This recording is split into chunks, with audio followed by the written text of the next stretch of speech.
worldly, well-informed assistant who told me about how what's happening in Xinjiang is it's a panopticon. And a panopticon, this is an idea that was created by the British philosopher Jeremy Bentham, and it also has many echoes in George Orwell and a lot of these sci-fi dystopian novels from the past 50 years. And so the panopticon is this prison system in which it's a circular prison, and in the outer circle there are all the cells, and all the people in the prison are in their cells that go in the circle, and in the center of the circle, looking outwards at all the cells, is a guard post, a sentry post, but it's constructed in a way so that like nobody can actually see the guard. And what it does psychologically to people is that it makes them fear that they are constantly being watched, but they don't know when or where or how. I mean, you just don't know, like, is the guard standing at your side of this circle and looking at you directly? Does he have a, does he have a telescope? Does he, is he like holding up, some kind of audio device to listen in on your conversations with your fellow cellmates? Like, you just have no idea what is happening behind the veil. And it could even be no one's there. I mean, it could just be it could be a Wizard of Oz scenario where there's just this, there's some pretender just, dozing off, who's not the real deal, who doesn't really care about surveillance. But that still terrifies people because they're so uncertain about whether or not they're being watched at any given moment. So this is the essence and nature of the Skynet system of China. I did find a lot of evidence in my reporting in both written documentation that I found. I did get a number of leaks in the process of this, and also my interviews with some technology workers who had worked on this, this surveillance system in Xinjiang. They told me that actually behind the veil, the system was not all that sophisticated, that actually they didn't totally understand how it worked. They were using crude algorithms. They just had bad data at times. I mean, it's like they would gather so much data that nobody could figure out what data was worthwhile and what was garbage, and nobody could really figure out, like, how does the AI system find a correlation, between someone who like walks in the back door of their house, and that means that they are going to commit a terrorist crime in a week. Like, these are the kinds of correlations that the AI would make for them. And so so, like, yeah, I mean, like, that's it's kind of like goofy that that the AI would think that, but that's the irony of this perfect police state. I find it just so ironic that the perfect police state is perfect because of its imperfections, because it's not perfect. Like, I just think that if this system were actually perfect, then people would be able to figure out how it works, and they would, find ways to, not go to a concentration camp. But the nature of the Chinese system is that it's like this Kafka, bureaucracy overload, where it's just, everyone is a potential terrorist, just arrest arbitrarily, send people to camps arbitrarily. And it terrifies people, and it terrifies them into snitching on other people, making up stories, get your neighbor sent to the camp so you're not sent. You'll be more trustworthy that way. So it's like, it's a system that consumes itself, and, it's consumed a lot of Uyghur society in the process. So that's really, that's how I would define the core of the Chinese strategy in this region. Yeah. Yeah, so that's the aspect to it that really matters to us is what's happening in China right now with the Uyghurs could happen, is probably going to happen in a lot of different ways all over the world, because the technology is seductive and people in power are going to use it. Anyway, oh, and one other thing before we go on is we saw the video about the cotton being picked and the textile being made, and one issue is this cotton shirt. It may have been made by slave labor. I don't know, and that's something else that's affecting us directly, because these people are being used. This is slavery. There's no other way to put it. Now, okay, moving on.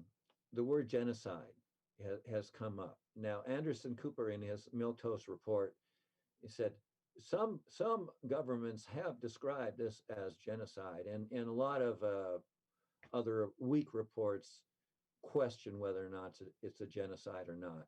And so I looked up the definition, and more importantly, I thought about it too, and I realized that okay, what do I have here? Let's see. Let me see what slide I'm on. Okay, yeah, this slide we pretty much know where this slide was taken. That's obviously black and white. That's obviously from a Nazi camp, and this matches pretty much what we think of genocide is. And there are others. Let's go to the next slide. And there are other reports that similar situations where there's lots of mass death and a lot of killing, and so we think that's what genocide is. But that's not what genocide is. These things are genocides, yes, but genocide is the deliberate. You're deliberately erasing people, and if you're going to do that, you're going to kill somebody. You're not going to eliminate the national identity and change the way people live, change their language, change their system of writing, change where they work, break up their families. I don't have to go on. You're not going to do that without killing somebody. So whether or not the definition of killing belongs in the definition of genocide is really kind of a moot point. You can't have one without the other. So the question is how much, and in determining how much, if it's there, it's genocide. So that kind Keith, of answers the question. Yeah. So Keith, basically, the destruction of the Native American or Aborigines basically was a genocide, not because people were killed. Of course, they were killed, but because they eliminated this ethnicity in terms of existence, national existence. Amos, it's funny you should say that, because halfway into this report, a bell went off in my head, and I realized that part of the reasons Americans may have a lot of trouble understanding what's going on in Wuhan is because of what we'll see on the next slide. And this just came to me. You've got a native population, and you've got a civilization meeting it, and that winds up in displacing the people. So we have our Native Americans. They met civilization. Go west, young man, on the old west trains, and that led to the cities. Now it looks like I have the two swapped. I should have the cities switched around there. Seattle should be on top because that's the American story, and I screwed up. Is I have the Uyghurs on the bottom, and they're taking the high-speed train instead of the old choo-choo train. And oh, thank you, Amos. Now we got it right. And the other city, I think, is the capital city of Xinjiang. But one thing that is really important that this slide brings out is the displacement, because by settling, China is very deliberately settling enough Han Chinese in the area so that the Uyghurs will become a minority in their own land, where they're not a minority, or they weren't a few years ago. I think they are now. So there's very definite parallels to, I think, the American story between the Chinese story. So let's move on to the next one. But before we do, I just wanted to note that while watching and reading about it, it struck me how much it reminded me of things that were going on with the Holocaust. And I'm not comparing like the scale of the murder or anything like that. What I'm alluding to is things like the sights of these people being like ushered with their packages on their backs to the camp, like them having this thing on their chest, a big ribbon thing, like kind of like identifying them as ethnic Uyghurs, which reminds me of the star, the yellow star. And stuff like that. It basically there's so much parallel the fact that they often stage the Chinese media often stages these shows of how the local population is happy in their, like, all they're doing in these re-education camps are learning how to dance and stuff like that, and they're staging these shows for the media to show like that everything's okay. Just as Theresienstadt was, as a concentration camp, was assembled purely for propaganda purposes, and then disassembled, and all its people sent to death camps. So it's so reminiscent. There's so much similar tactics that it's eerie and really frightening. Yeah, comparing it to the Nazi situation, I think that the strong parallel there is the slave labor, where you've got factories, dormitories, and ikmat free, work will set you free, and that's Right. very much what's going on in China, is the slave labor. And again, we don't know if our clothes were made by slave labor or not. Yeah. So bringing up the history again, is there was a riot in about 2009, and it was a very violent riot. About 100 people were killed. It was, the Uyghurs had just had enough, and they erupted, and so that led to a huge crackdown and executions. And again, there's a parallel to American history, and this one actually has a personal kind of story here. I have to get my notes up so I can read it. Okay. Yeah, the execution. Okay, you have an unrest, and then you put it down violently, and you execute the people to make sure they don't do this again. And this has happened in American history. And okay, I'll just get into it. I don't know how to start, so I'll just start talking. Originally, I'm from Minnesota, so my mother's family actually, where they were pioneers, and like one ancestor was like the first woman born in the particular county. So go way back in the city, and a grandfather of my grandfather on my mother's side had come out somewhere from the East Coast with 4 other people to pick out a place to build a lumber mill. And so he did that. Then he came out, and he is doing his farming thing, is connected somehow with this family business that's going on. There were brothers involved and so on. There, my mother's maiden name was the same as the town where this mill was. Anyway, so I have this grandfather of a grandfather, and he used to, when he first went out to Minnesota, he was trapping along the river, and what he would do is he would always leave some game for the Indians, because he knew they were being starved to death. He did not approve of this. This story came through my grandmother and my mother to me, and he got along with the Indians, and he let them hunt on his land, which a lot of the other settlers wouldn't do at all. And so he had a good relations with the locals. And this Indian war, the Dakota Indian War, broke out, and the story goes, some of his friends from town had to actually go and physically remove him from his settlement, his homestead, because he figured he got along with the Indians well enough that he'd be safe. And it's a good thing that they took him to town, because nobody was safe. It was massive violence everywhere, and the only way to survive it was to be in the town. So that's kind of a personal history of an American story. And it's kind of off topic, but we could play the video. I really put it up because I wanted to get a picture of the execution of the 38 Dakota Indians that were executed. It was just before an actual picture probably could have been taken. Maybe there's one that is in existence. I don't know. But it just shows, it just documents the execution. It's pretty short. We can watch it and return to our topic. Yep. Oh, we have to watch that one on YouTube because it's age restricted.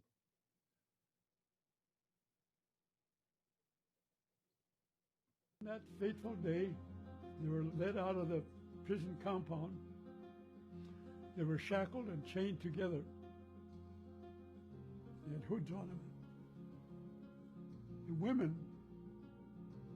began wailing and weeping. One of the prisoners, in a loud voice, said, "Namach umpo metakwepi, hear me, my people. Today is not a day of defeat. It is a day of victory. For we have made our peace with our Creator. We now go to be with Him forever. Remember this day to tell our children so they can tell their children that we are people who died a noble death. Do not mourn for us. Rejoice with us. It's a good day to God."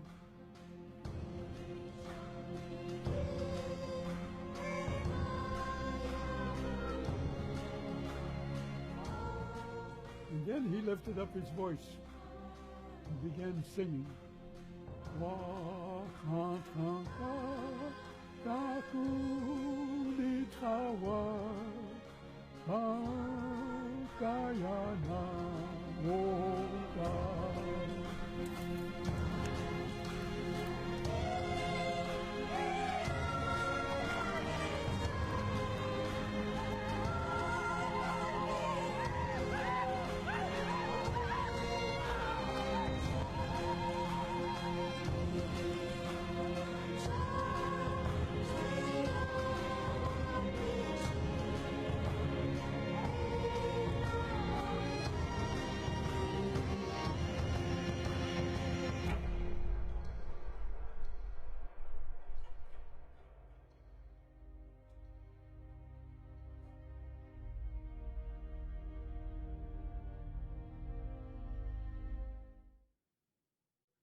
Yeah.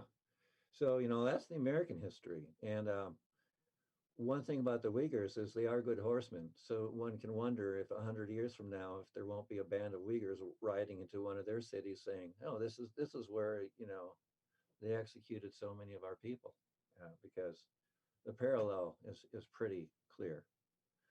So, I hope the world wakes up to this. I hope more people pay attention, but I doubt that it will happen. We're involved economically with China.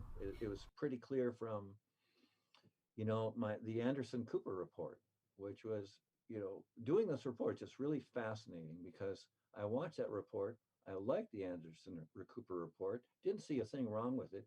Then the more and more I get into this, I began to hate that report and realize that this was something that was, trying to incite some kind of humanitarian sympathy without telling you what the problem really is or what's going on or how much we're involved with it or any of that. So that's where we are with the Uyghurs. Yeah, and with current political situation, I don't see any end to it. I don't know. China is expected to be the biggest global economy in a few years, and it's very I'm very pessimistic that they can survive as a culture, as an ethnicity. I think the fact that they've taken in that project of diluting this ethnicity to a point of disappearance may be successful, unfortunately, and that's very disheartening. I hate to agree with you, but I do. It's horrible. So moving on. Yeah, Monday. It was the hottest day I've ever experienced in Seattle. And I spent the day moving around and I have an air-conditioned car. So I ran a lot of errands. But one thing that happened was, this is about a couple hundred miles north of Seattle, and the town burned to the ground. And let's see what we have here. Yeah, Okay, the village of Lytton broke an 83-year-old national heat record, and the whole town had to evacuate, and the town burned to the ground. And we have some video. Let's just jump to slide 36 and play that. About 6:30, 7 o'clock, our EOC rallied at our recreational center, and as the evacuees were arriving from Lytton, we're about 63 kilometers north. We've registered as of early this morning over 185. There are a lot of families, relatives, and friends from the Lytton area up here in our area. Our hearts go out to them. It's devastating.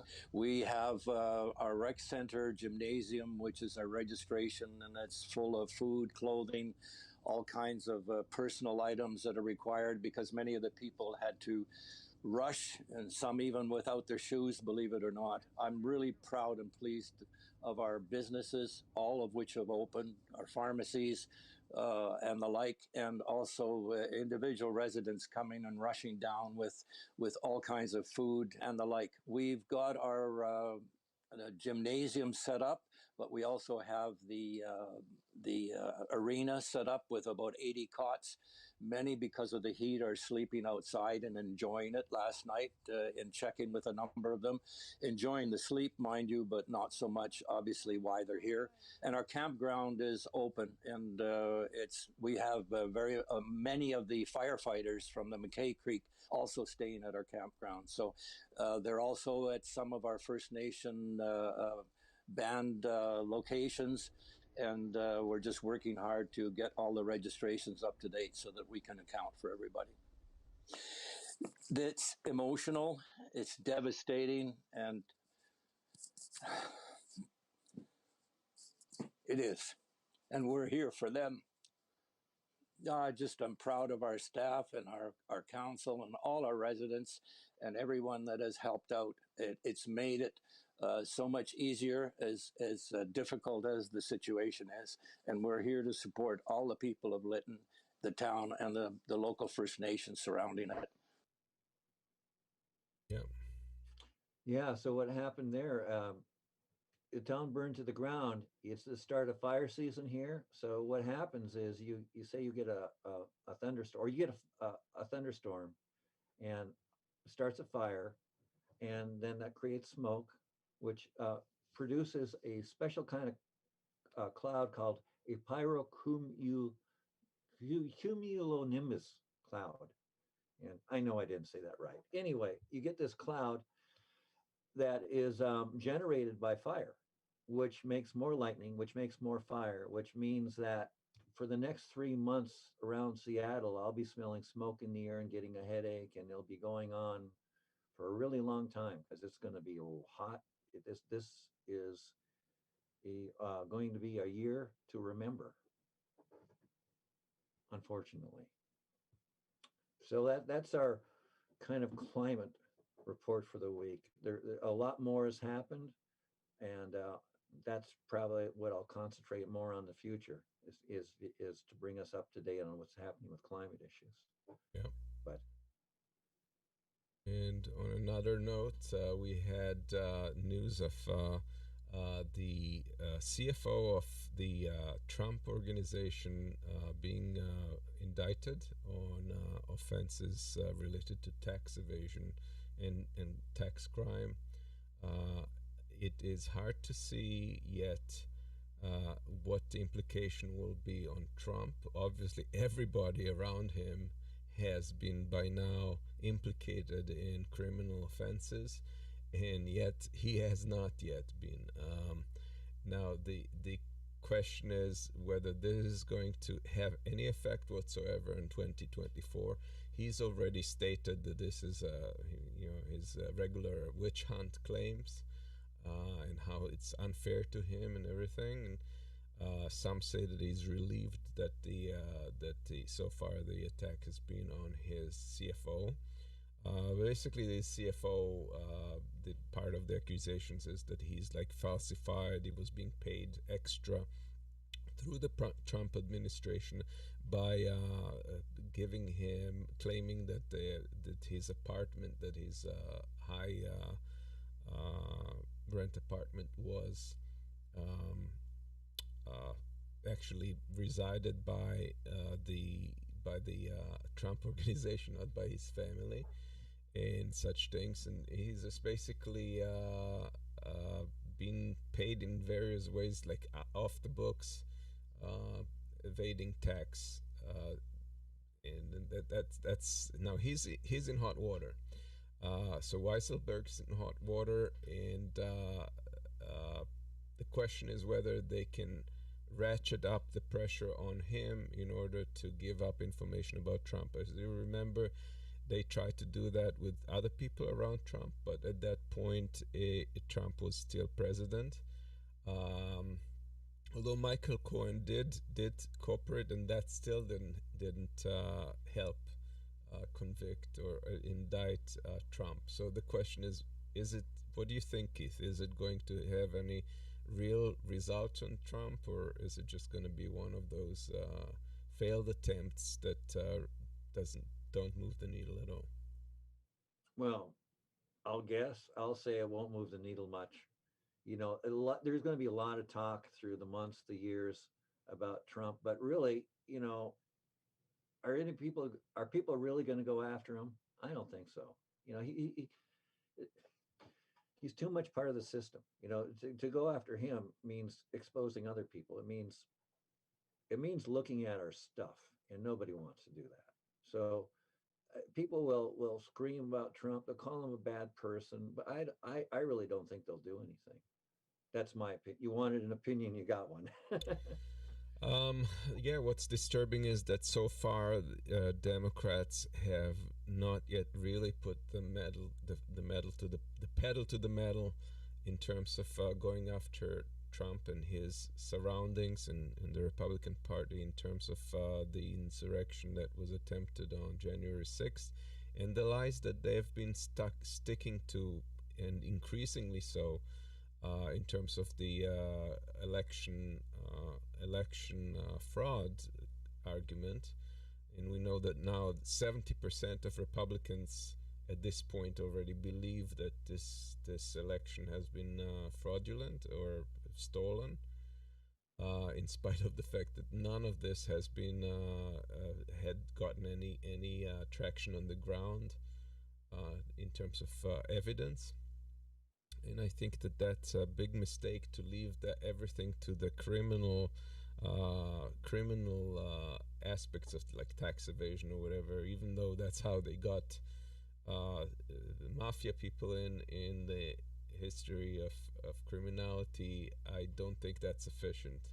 In terms of Trump, I think you really have to address this anti-democratic actions of people in government and start cracking down on that, because that is our danger,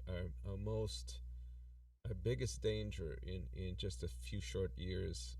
If we fail to address that, and we keep saying that on this program, and nothing seems to be happening. They're doing the infrastructure program, they're doing this, they're doing that, but they're not really going after full force after what happened at January 6th. They indicted a few people who were on the ground, like just part of it, but nowhere higher up. No, they have not yet done a full investigation. They've yet to figure out whether the police structure was somehow involved, which appears to be very, very convincing. That argument that there were higher ups that enabled this the insurrection to breach the Capitol. Well, a lot of things happened. There are probably many different truths, all true, about what happened there. But they're sleeping on their guard. They have to address it, because this is going to explode again in 2-4 years, and then it's going to be even worse, and we may lose our democracy. I hope something happens. I hope Trump experiences consequences. But you asked me earlier. My feeling is I don't think something will happen. Would I like something to happen? Oh, you betcha. I would like to see this toad get what he deserves. But you're just going against so much stuff. We don't have it in the deck, but one thing I could have thrown in the deck. I ran across a interview that some news agency did of it was a fake job interview, and they wanted to interview this guy. He's a lobbyist for oil companies. And so during this interview, he starts talking about the various congressmen that the oil industry has in their pocket. And number one on the list is Joe Manchin. And it's not surprising. So you've got if you're going to go after Trump, you're going to get a lot of people who are not going to want you to do that. And that's why I say I just don't see things happening. Anything somebody wants us to go after Trump, somebody else is going to come along and say and mess him up. That's so. Like I say, we're very I hope concerned. he gets what he deserves. I don't see it happening. I guess it's our business to pressure and bring it up and keep talking about it, because it's not happening on its own. Which brings, one thing that happens when people get passionate about something, and they may say start a program like we are doing right now, and then they'll get the message out there, and they'll say, okay, well, I got the message out there. That's all I got to do. The information's out there for people. No, that's not how it works. It doesn't matter if the story's been told. You got to tell the story over and over and over again. It's not a matter for, I hope we're not brainwashing people, but you just got to put it out there and remind people again, or they won't pay attention to it. Yeah. And just to mention the slide for today, I played a little with the graphics here. This is Trump tossing the prison uniforms to Weiselberg, just as he has done in Puerto Rico after the hurricane, and obviously he's happy to sacrifice anyone else as long as he doesn't get into trouble. So yet to see where this is all going to go. And in terms he does have a talent for getting other people into trouble. Yeah, he doesn't have any, you can't be loyal to him and expect anything from it. It's he'll throw you under the bus, in the first second. And here's Trump saying, I don't know the Trump organization. I've never heard of the Trump organization. I don't know Ellen Weisenberg. I think he used to get me coffee.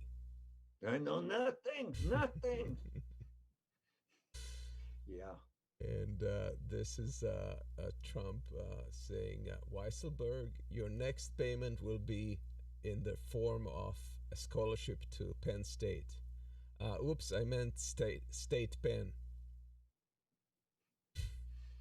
He'll be lucky if he gets that from Trump. Yep. And here's the Republicans saying, I would like to end the conservatorship with my abusive daddy. Yeah, now they got their 35% tax break. They don't need him anymore. Oh boy, yeah, no, they need him. They keep needing him, and they'll keep sticking to him. So that's not gonna change. So we're down. Yeah, I forgot to mention we're down to the cartoon segment of our program. Here's Abbott in Texas saying, "Build the grid. Heck no, we're gonna build the wall. That's my number one priority. Get my message out there to every home in Texas." And his aide says, "I would, sir, but the power is out in every home." Well, I have a hope in this. They're trying the Trump, what worked for Trump, they're trying it out for themselves. Yeah. And the hope is there's only one Trump. What worked for him might not work for other people. I keep my fingers crossed. We will see, but the number one threat that I see now is Florida's governor, and I'm really concerned about that.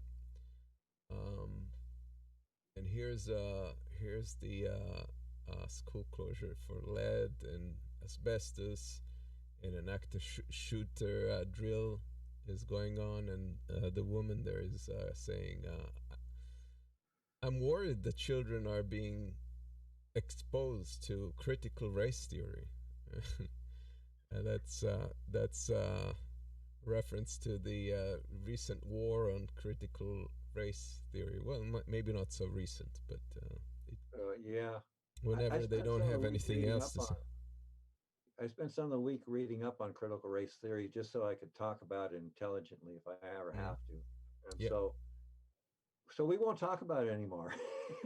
And that's the intelligent thing. And Bill Cosby has been released. Oh, yes. It's amazing what $400 million will do, isn't it? You can rape 60 women and, drug them, and everybody can know about it. But if you got $400 million, it can all go away. And Lady Justice says about it, Bill Cosby is free and Britney Spears isn't. That tells you all you need to know about how the justice system treats women. Yeah. I saw some issues. I listened to the Britney Spears interview, or not an interview, but the statement she made to the judge. It was pretty interesting, and very much I could see what I said last week. The money has actually got her imprisoned. Her money has her prisoner. Amazing. Yeah. And here's the Democrats and the Republicans in Congress, and they're trying to launch infrastructural deal, and the kids say now they're arguing over how much to pay for the matches. And that is so Well, if they true. keep arguing long enough, there won't be anything to do. And and the concern is that I think Biden's initial impulse to not pass this bill, any infrastructure bill that does not include the Green New Deal in some form, is correct, and I hope they don't go that route, because just passing an infrastructure bill for whatever for itself is a mistake in this day and age when we have to address the global climate crisis. Yeah, by the time they get done with it, the only infrastructure may be in the title. I'm kidding, of course, but bridges need to be fixed. A lot of stuff needs to get done that nobody's going to argue about. But yeah, if that's all that gets done, don't call it an infrastructure bill. That's deceptive. Yeah. So. And here's another one with Biden. Great news. Congressional Republicans and Democrats finally agree on a possible concept for a theorized idea for tentative framework for an infrastructure bill. Trump sighs and says it's going to be a long summer, and I have that feeling as well. Yeah. Here's something about UFO for our UFO enthusiast audience, and Republicans are reading the report and saying, so that's what happened to all those missing Trump votes. You see up in the corner there, that little alien statue's got a MAGA hat on. Yes, it does, yeah. And here's Republicans whitewashing U.S. history. It's a literal take on that. You want to read this one? Revenge of the Anti-Vaxxers. A true Q believer explains. President Phony thinks he's so great. He'll get 100% of the country vaccinated by the 4th of July. Well, boo-hoo, mister. I listen to science. You're not even going to come close. Why? Because some of us aren't dumb enough for you to fall for your hoax president jerk. My only regret is the doctors say I probably won't be around to see him crying like a little whiny piglet because I'm going to make his quota and he's going to die. Yes. Well, you can't say I told you so because they're already dead. That's right. And yeah, it's to me it's very concerning. I think we mentioned last week there was news that in Israel, which is like one step ahead of us because the early vaccination and the fact that they vaccinated nearly 80% of the population, the news were that out of those who succumbed to the new Delta variant, 50% were already fully vaccinated, which means just one thing, that the new vaccination is not preventing that getting COVID-19 Delta. And so we're yet to see admission in that regard from the pharmaceuticals and the US CDC, but I think that's going to come inevitably. Meanwhile, the population that's not being vaxxed, it's going to be spreading like a wildfire among them, and I only predict a new closures round. Because the danger is that hospitals are going to be overflowing and overwhelmed by those who did not get the vaccinations and are now succumbing to the COVID, the new COVID Delta, and along with others who may be on the, like, it's supposed to, according to the claim, the vaccination, even when you get COVID, Delta or other, the effects are lesser, but we don't know yet for sure what is the long-time effects, such as the myocarditis and such. We don't know how those are affected by the vaccination, and so there's still danger. So I can only imagine that in a month or so, maybe 2 months, we'll be back to mask wearing and limitations on crowd sizes and stuff like that. But enjoy it while you can, folks. Just I hope enjoy you're the wrong. summer. I hope we don't go back to that. You know, Yeah. I hope people can get it together. I mean, I'm just talking because I know they won't. Would be nice if people got it together and wore their masks as long as they were supposed to, which is when we know it's gone. Um, Giving up, it's like, this is like the tortoise and the hare. The hare runs ahead of the tortoise and then he stops a foot from the finish line. He takes a nap. What kind of point is that? We People have got to think of other people besides themselves. That too, yeah. uh, and do whatever it is they can do to be part of the COVID fighting team that we all should belong to. And when this first started a year ago, I read a report that in 1919,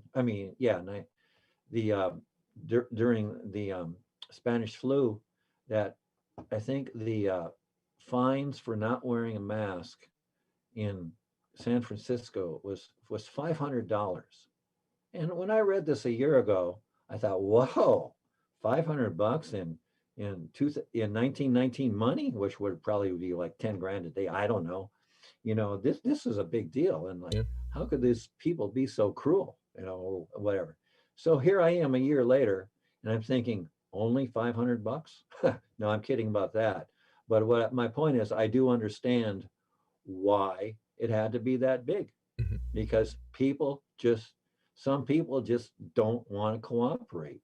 They consider, you could ask them to tie their shoe so they don't trip, and they would call it an affront on their freedom. So, I have I to hope admit, and people I get it understand. together.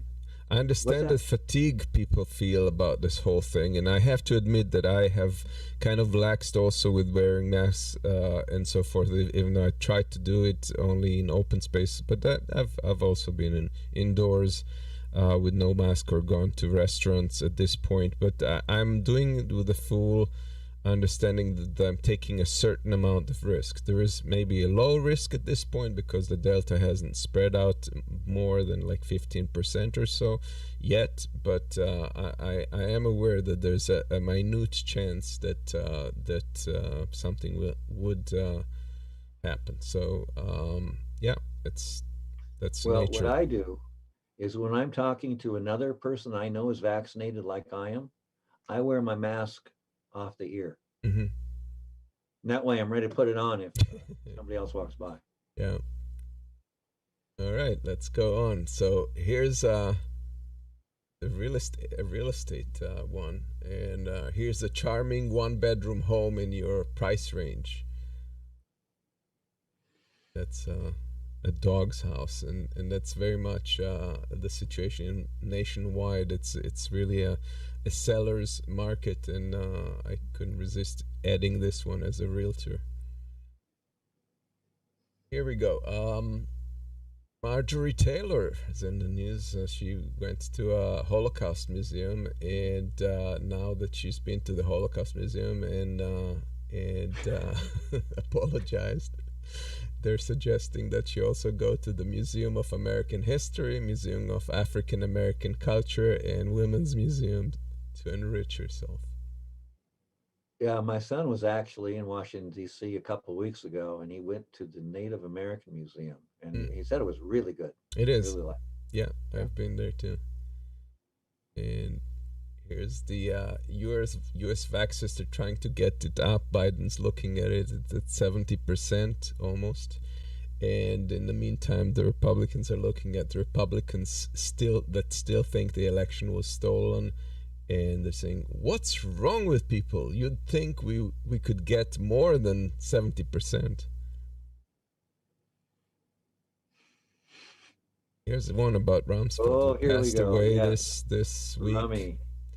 Rummy. Yeah, well, hey, I like your style, says the devil. And Rumsfeld is on tour showing his Methods of Torture book. And that's this is a good point. I think I might want to avoid hell for the next eternity because Donald will probably be there making improvements to the system. You know? That's right. Yeah.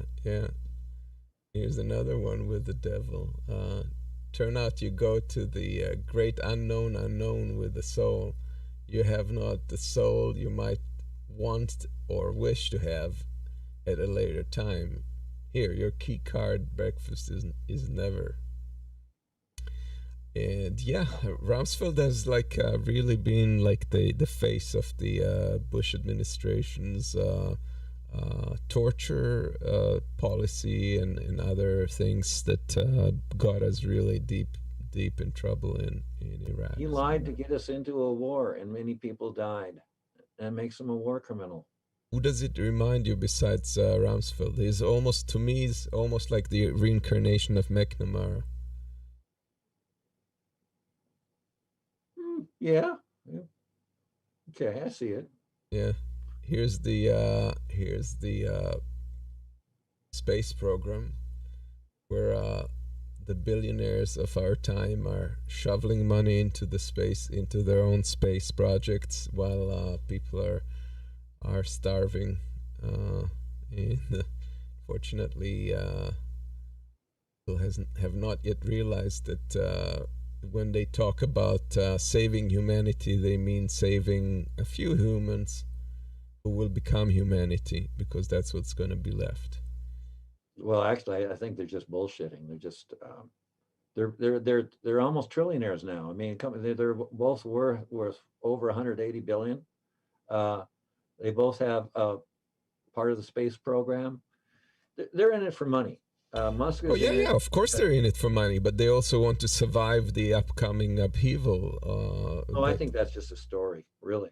Well, no, they want to survive it for sure, and they and their families. They can survive it on Earth. They're not going to go anywhere. They might.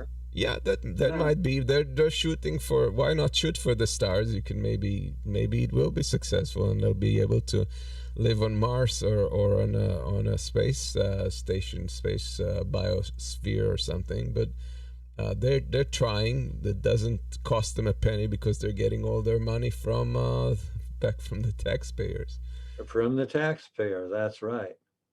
So if they get into a little financial trouble, they're going to be too big to fail. It's already happened to Bezos. He didn't get some contract, and so the Congress, passed a bill, gave him a bunch of money to make sure he stays in business, whatever. So the way it's going to work out is either way they're going to make out. And we as a taxpayer, wind up getting the short end of the stick.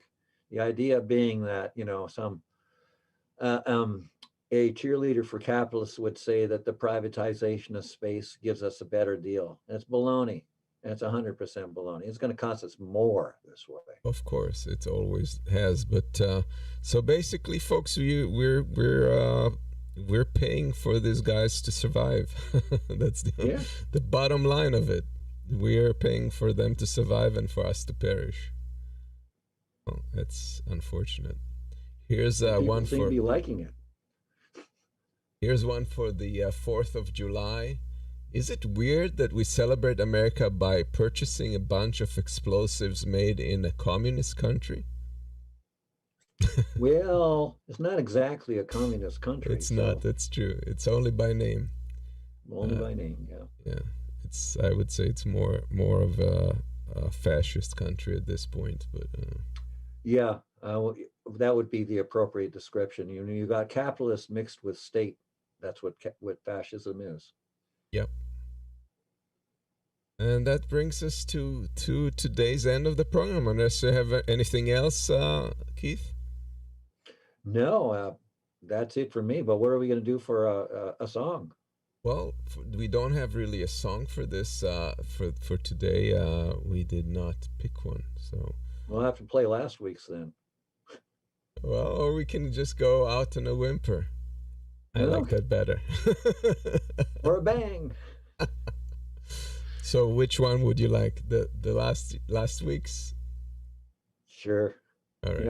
I actually thought we might pull up something by Roger Waters, because he's still very much in the news because people are really liking the way what he said about Zuckerberg. But I'm not sure. I would have put it in the deck, but I'm not sure about copyright issues and so. I'd like to post. I would like to. Maybe we'll post the latest video with Hedges reading from his essay, American sadism, which is really good. That was a very good talk. I watched it this week. Mm-hmm. Maybe we'll repost it on the channel. We'll let you know if we do. All right, guys. So thanks for watching. Please don't forget to share on your social media and let your friends know about this channel, and we'll be happy to chat with you in upcoming shows. So hopefully next time Marcus is going to be with us, and we're looking forward to it. Hope things go well with his aunt. Yes, we do. All right. Here goes with Sleaford Mods and I Don't Rate You. And if Marcus was here, we'd have a fresh song. Bye, everybody.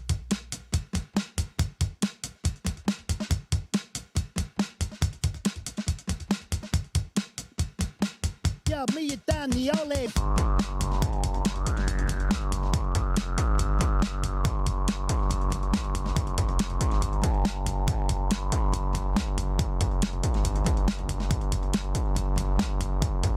What's that triple list on that? What's that idea? Lift up black. List up no one, let's go, yo. Don't talk shit, stinks, po.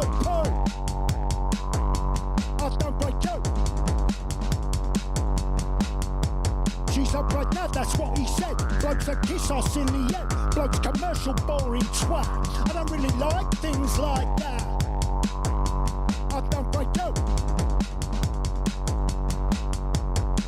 House of cards, I've seen them drop. You're the everyman that's not. You're the fixer, lovely table. Fuck off, wanker, famous tease. I don't like you.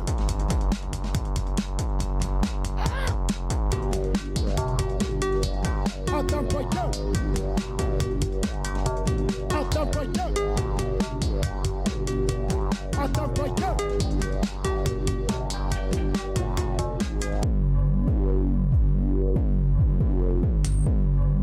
What does it all mean? What does it all mean? What does it all mean?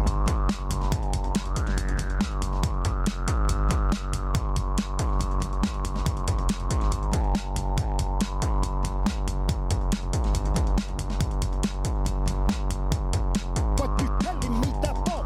Losing with him for the law. I don't want those stars near me. I'm not fucking galaxy. I don't break you. Appropriate, make the run. I'll just look like anyone. I'll just do stuff dun.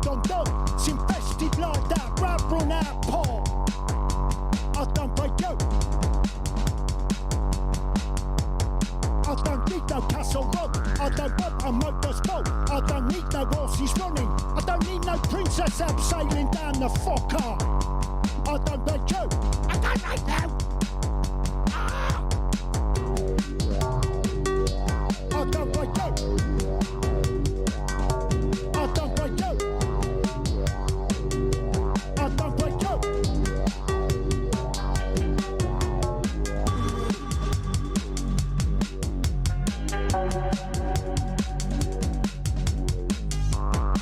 Do you wanna sound cold? Do you wanna sound cold? Do you wanna sound cold? Well, you don't. Do you wanna sound cold? Do you wanna sound cold? Do you wanna sound cold? Well, you don't.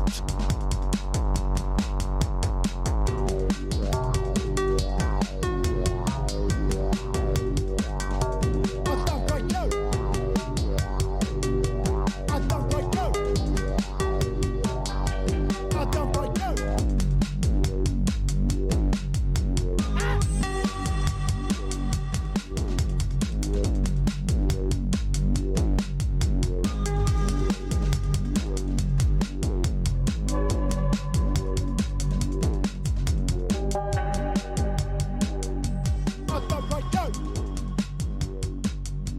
I don't break you.